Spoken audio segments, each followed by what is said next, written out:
मध्यकालीन संतों में कबीर साहब का स्थान बहुत ऊंचा है। अपनी सरल किंतु सारगर्भित और मर्मस्पर्शी वाणी के कारण कबीर साहब आज भी बहुत लोकप्रिय है। गुरु रविदास, राजा पीपा, संत दादू दयाल, संत मलूकदास जी, संत तुकाराम और तुलसी साहब आदि संतों ने अपनी वाणी में कबीर साहब का उल्लेख बड़े आदर भाव के साथ किया है, परंतु ना तो वो उनके समकालीन कवियों और इतिहासकारों ने और ना बाद में आने वाले संतों ने उनके जीवन वृत्तांत पर कोई प्रकाश डाला है। जहां शरीयत और कर्मकांड में जकड़े लोगों ने कबीर साहब की कठोर आलोचना की है, तो उनके उत्तराधिकारियों ने उनकी इतनी ही प्रशंसा की है कि उनके वृत्तांत चमत्कारिक घटनाओं और अतिशयोक्ति से परिपूर्ण हो गए हैं। मौखिक परंपराओं से आगे बढ़ती हुई कबीर साहब की जीवन गाथा में कल्पना और सच्चाई आपस में इतनी घुल मिल गई है कि आज वास्तविकता का पता लगाना कठिन हो गया है। फिर भी इन वृत्तांतों के पीछे एक ऐसे व्यक्तित्व की झलक मिलती है जो एक महान संत, पूर्ण सद्गुरु और सरल हृदय भक्त होने के साथ ही स्पष्टवादी, निर्भीक तथा अपने आदर्शों के लिए हर प्रकार की आलोचना और यातना सहने को तैयार था। कबीर साहब का सबसे पहला उल्लेख नाभादास की रचना भक्तमाल में मिलता है। यह ग्रंथ सन 1585 में संपूर्ण हुआ था। यद्यपि इसमें उनके जन्म, जाति, माता पिता आदि का कुछ जिक्र नहीं है, फिर भी इससे कबीर साहब के चरित्र और दृढ़ता का पता चलता है। कबीर कानी राखी नहीं वर्णाश्रम सट दर्शनी, भक्ति विमुख जो धर्म सो अधर्म कर गायो, जोग यज्ञ व्रत दान भजन बिनु तुच्छ दिखायो, हिंदू तुर्क प्रमाण रमैनी शब्दी साखी, पक्षपात नहीं बचन सभी के हित की भाखी, आरूढ़ दशा है जगत पर मुख देखी नाहिन भनी, कबीर कानी राखी नहीं वर्णाश्रम सट दर्शनी। 18वीं शताब्दी के आरंभ से कबीर साहब के जन्म के साथ कई चमत्कारिक बातें जुड़ने लगी। कुछ लोगों के अनुसार वह रामानंद जी के आशीर्वाद के फलस्वरूप जन्मे एक विधवा ब्राह्मणी के पुत्र थे।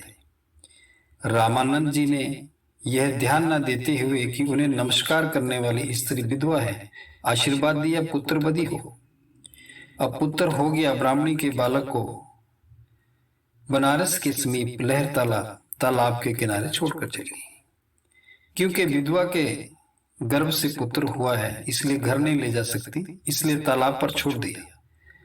कबीर पंथियों ने तो यहां तक माना कि कबीर साहब के कोई माता पिता नहीं थे और उन्होंने आकाश से एक ज्योति के रूप में उतरकर बालक का रूप धारण कर लिया था।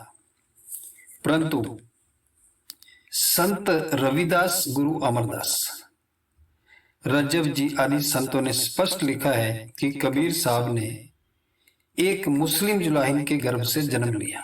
गुरु अमरदास ने कबीर साहब को जुलाहा कहा है और संत रजब कहते हैं कि महान संत कबीर ने एक जुलाहिन की कोख से जन्म लिया। जुलाहा गर्भे उत्पन्नो साध कबीर। कबीर साहिब के शिष्य धर्मदास कहते हैं कि कबीर साहब की माता तुर्क और पिता जुलाहा थे। माए तुर्कनी बाप जुलाहा, बेटा भक्त भय। गुरु रविदास, जो स्वयं कबीर साहब के समकालीन थे, स्पष्ट लिखते हैं कि कबीर साहब के माता पिता मुस्लिम नहीं थे, बल्कि उनकी कुल में ईद आदि त्योहारों के समय जानवरों की बलि भी दी जाती थी और शेख सैयद पीर आदि की मान्यता थी। वो कहते हैं कि जो पिता शरीयत का पाबंद था, उसके पुत्र कबीर ने अपने ऊंचे आचरण और भक्तों के भक्ति के द्वारा तीनों लोकों में प्रसिद्धि पाई। जाके ईद बकरीद कुल गौरे बद करे मनिहा शेख शहीद पीरा, जाके बाप वैसी करी तू ऐसी सरी, त्योरे लोक प्रसिद्ध कबीरा। इस लेख का ध्येय कबीर के जीवन से संबंधित मतभेदों का विवेचन करना नहीं बल्कि 15वीं शताब्दी के इस महान संत के व्यक्तित्व और शिक्षा पर प्रकाश डालना है। जाति, कुल, सामाजिक स्तर से संतों की महानता का कोई संबंध नहीं। वास्तव में संत सबके होते हैं। उनकी कोई जाति, कोई राष्ट्रीयता नहीं होती। ना ही वे मनुष्य के बनाए हुए ऐसे भेदभाव को मंजूर करते हैं। कबीर साहब स्वयं कहते हैं कि वह ना हिंदू है न मुसलमान, वह सभी मनुष्यों के समान 5 तत्वों की देह धारण किए हुए है, जिसके अंदर अदृश्य आत्मा निवास करती है। हिंदू कहूं तो मैं नहीं, मुसलमान भी नहीं, 5 तत्व का पुतला गया भी खेले माही। कबीर साहब का जन्म सन 1398 में हुआ। उनके पिता नीरू और माता नीमा जुलाहे थे और बनारस नगर के बाहरी छोर पर रहते थे। छोटी उम्र से ही कबीर साहब का झुकाव परमार्थ की ओर था। यद्यपि उनको किसी प्रकार की विधिवत शिक्षा का अवसर नहीं मिला था, फिर भी कबीर साहब की रचनाओं से पता चलता है कि वो विवेकशील तथा तीव्र बुद्धि वाले व्यक्ति थे, जिनमें गूढ़ तत्वों को समझने, उनकी गहराई में जाने और उनका विवेचन करने की असाधारण योग्यता थी। बचपन से ही कबीर साहब जुलाहे के व्यवसाय में अपने पिता का हाथ बटाते थे। धीरे धीरे वे अपने कुल के इस व्यवसाय में कुशल हो गए, परंतु इसके साथ ही रूहानी बातों में उनकी रुचि बढ़ने लगी।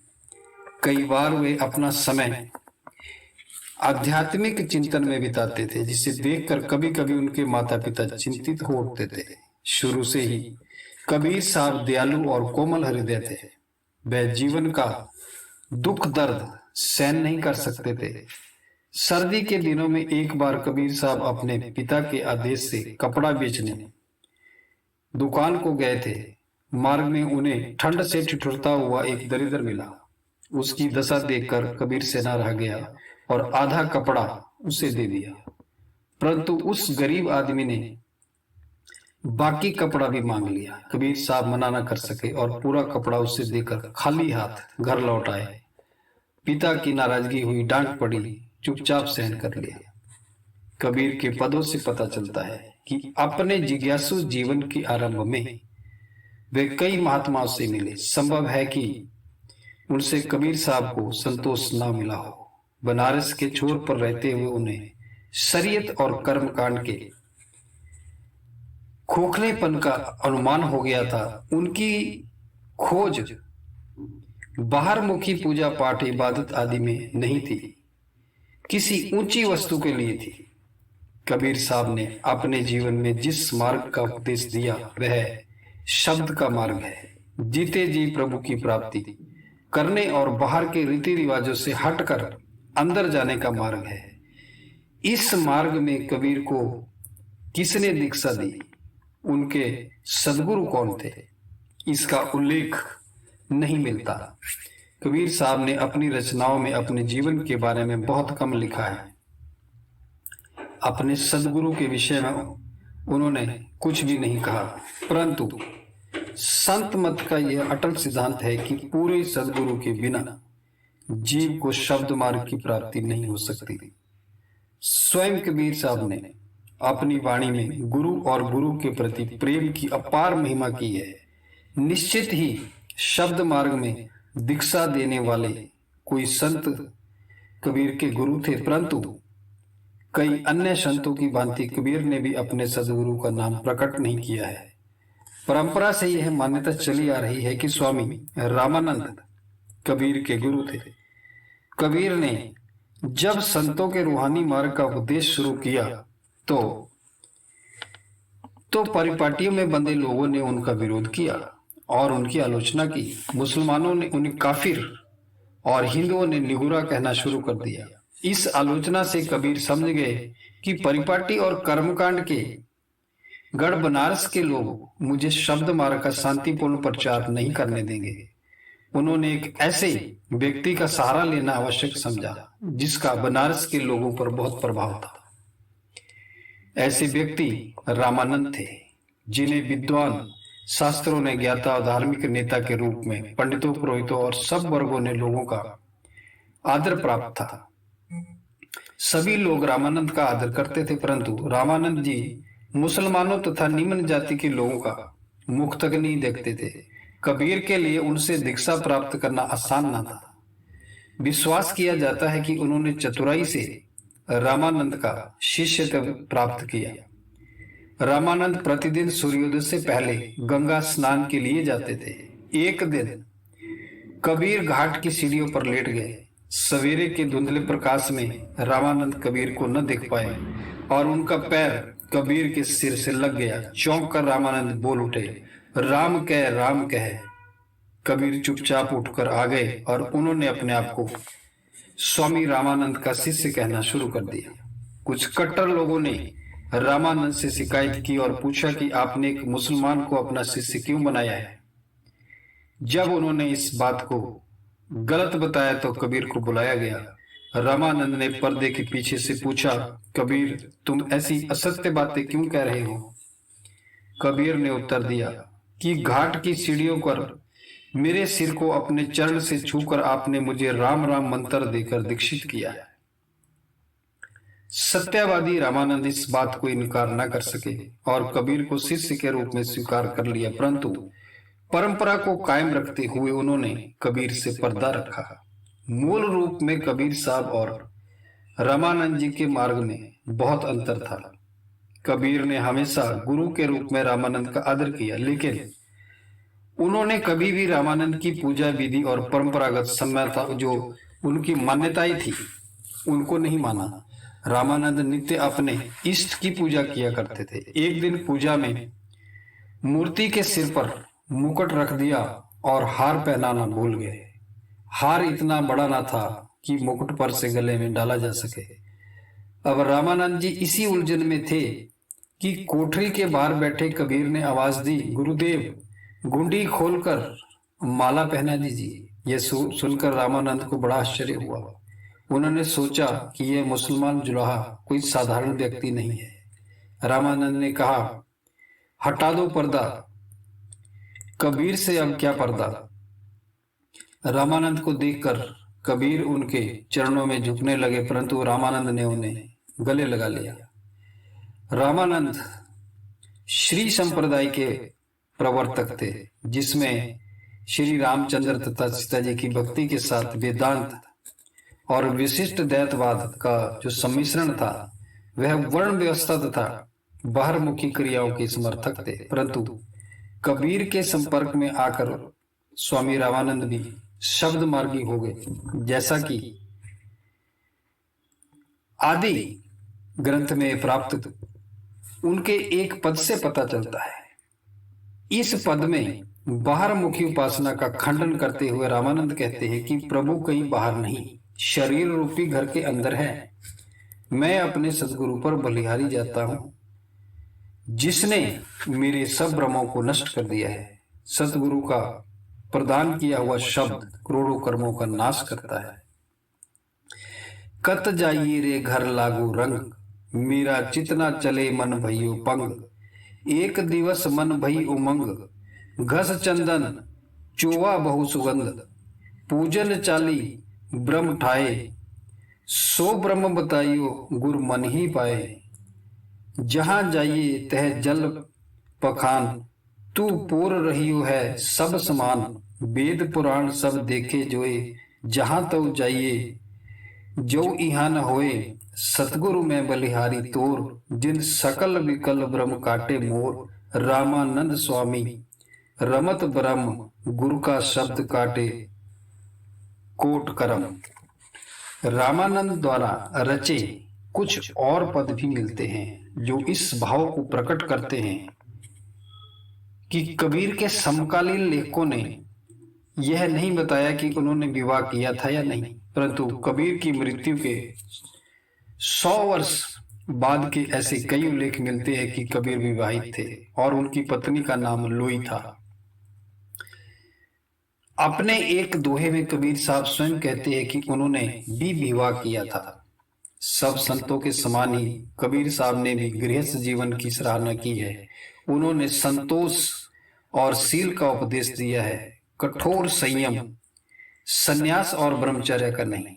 वह इच्छाओं से मुक्त होने का मार्ग बताते हैं, इंद्रियों के दमन का नहीं।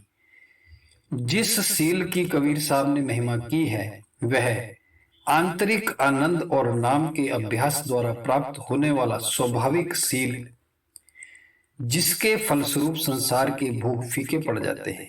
कबीर आजीवन जुलाहे का कार्य करते हुए अपना तथा अपने परिवार का पालन करते रहे। इस व्यवसाय में ना तो बहुत कमाने की गुंजाइश थी और ना ही कबीर को धन की कोई इच्छा थी। अपनी ईमानदारी और मेहनत की कमाई से ही उन्होंने अपना गुजारा किया। अपने एक पद में वे प्रभु से समृद्धि और सुख के साधनों की याचना नहीं करते, ना भविष्य के लिए धन जुटाने की इच्छा प्रकट करते हैं, बल्कि केवल अपने और अपने परिवार के गुजारे के लायक ही मांगते हैं, ताकि भक्ति में बाधा न आए।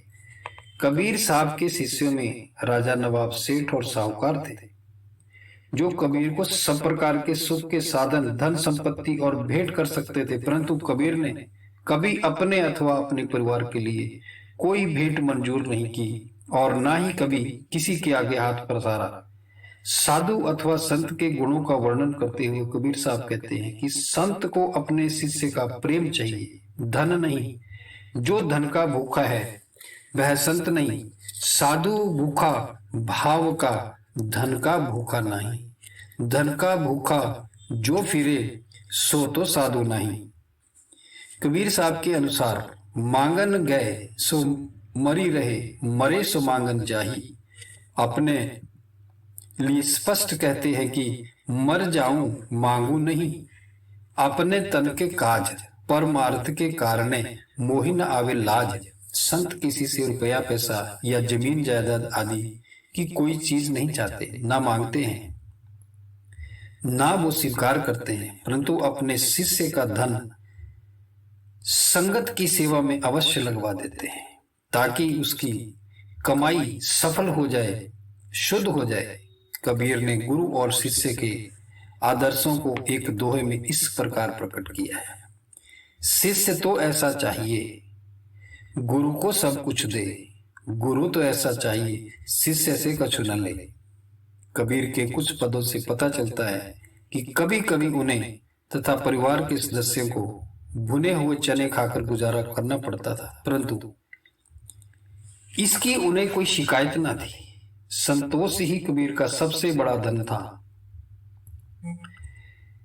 उनका कथन है, जिनको कछु न चाहिए सोई शहंशाह, और कबीर खुद अपनी पूरी जिंदगी ऐसे ही शहंशाह बने रहे, जिन्हें किसी बात की चिंता नहीं थी और किसी वस्तु की कामना नहीं थी। कबीर के छोटे से परिवार में उनकी पत्नी लोई, पुत्र कमाल और पुत्री कमाली थे। घर का वातावरण भक्ति और आध्यात्मिकता से परिपूर्ण था। लोई ने कबीर साहब से नामदान प्राप्त किया था और यह माना जाता है कि वह एक आज्ञाकारी शिष्य थी, जिसने अपनी हौमे को त्याग कर अपने गुरु की सच्ची शरण ली थी। लगभग 100 वर्ष तक कबीर साहब अपने विचारों के द्वारा बनारस के रूढ़िवादियों को झकझोरते रहे, लेकिन एक अंतिम आघात अभी बाकी था। कबीर की आयु 120 वर्ष के करीब पहुंच गई थी। एक दिन उन्होंने घोषणा की कि मेरा अंतिम समय आ रहा है और मैं मगहर में जाकर प्राण त्यागूंगा। मगहर को एक दुर्भाग्यपूर्ण नगर माना जाता था। लोगों में विश्वास था कि जो व्यक्ति काशी में प्राण त्यागता है उससे वैकुंठ प्राप्त होता है, परंतु जो मगहर में मरता है उसे अच्छी गति नहीं मिलती तथा उसका अगला जन्म गधे का होता है। कुछ विद्वानों और पंडितों ने कबीर साहब को समझाया, अपना धर्म समझा। उन्होंने कहा, लोग तो अपने अंतिम समय में दूर दूर से चलकर बनारस में आते हैं ताकि इस नगरी में मरकर मुक्ति प्राप्त कर सके। ये कबीर, तूने सारी उम्र पूजा पाठ और धर्म शास्त्रों की आलोचना की है।